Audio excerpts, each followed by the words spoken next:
The American military used a very powerful weapon that explained why they were able to subdue Venezuela's security guard at the presidency and picked Maduro.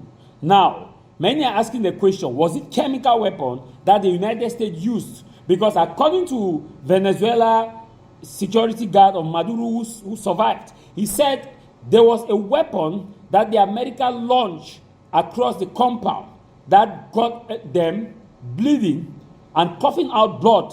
So they could not think, they could not react, they were bleeding and coughing out blood because they were not prepared for a chemical or whatever attack. Now they said it was like a wave, a kind of weapon that is a wave. When you hear wing, your head can like your head wants to explode, then you start coughing out blood and you start vomiting blood.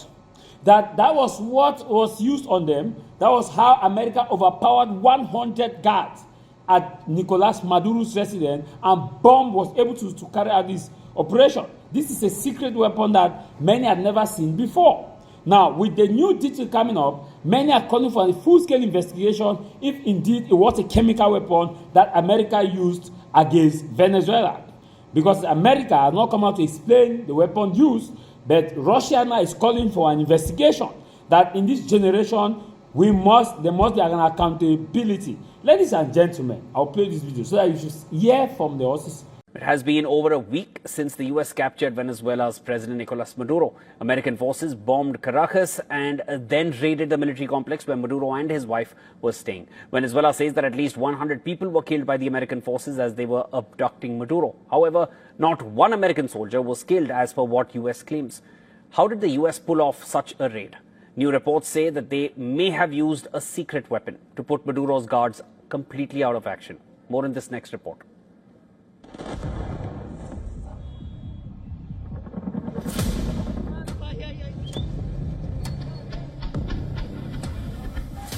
On the night of January 3rd, Venezuela's capital, Caracas, was attacked by the U.S. military. The Americans bombed several military facilities in and around Caracas, and then sent in choppers to abduct Venezuela's president, Nicolas Maduro. Maduro and his wife were sleeping at the Fuerte Tiuna military base. A number of senior Venezuelan officials lived there, and the base was among the locations targeted by the American strikes. Then, Delta Force commandos were lowered into the compound, and they proceeded to capture Maduro. But the commandos still had to face dozens of guards who were protecting the Venezuelan president. Many of them were from Cuba, because Maduro reportedly trusted Cubans more than his own security staff.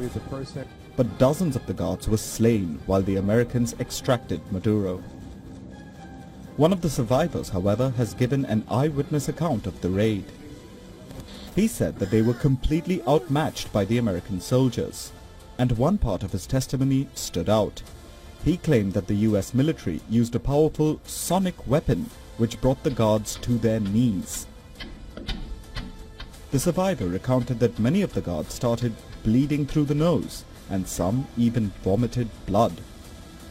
He said that the trigger was an intense sound wave, and when he heard it, he felt as though his head was exploding from the inside.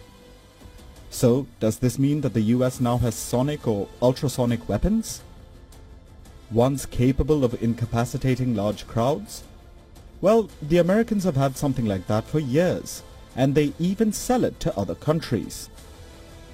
This is the LRAD 450, mounted on a Serbian Land Rover. LRAD stands for Long Range Acoustic Device, and the Americans have been using these for years. They are sound cannons, which are usually used as specialized loudspeakers, but they can also be weaponized and used for crowd control.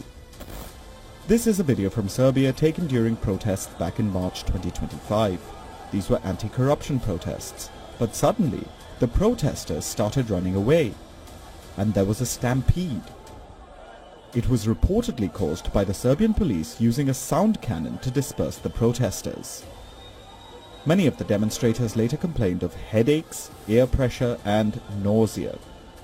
But Serbia denied using the sonic weapon on the crowd.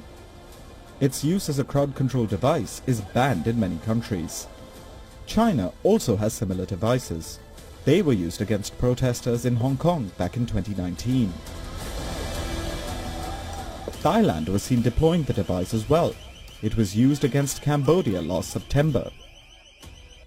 The company that makes this device says that there are mobile versions available, which can be mounted on helicopters. If these are the sonic cannons that are for sale, that are publicly known, what does the US military have access to? And could an advanced version of the sound cannon have been used in Venezuela?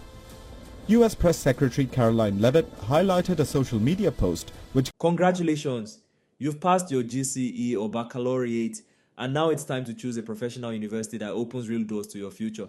Let us introduce you to the African Higher Institute of Technology, a career-focused institution that not only awards internationally recognized certificates, but also guarantees direct employment opportunities upon graduation through its solid network of partner companies and institutions worldwide. This school operates in collaboration with the Cameroon Ministry of Higher Education, UBA Bank, St. Francis Xavier Institute, Canada.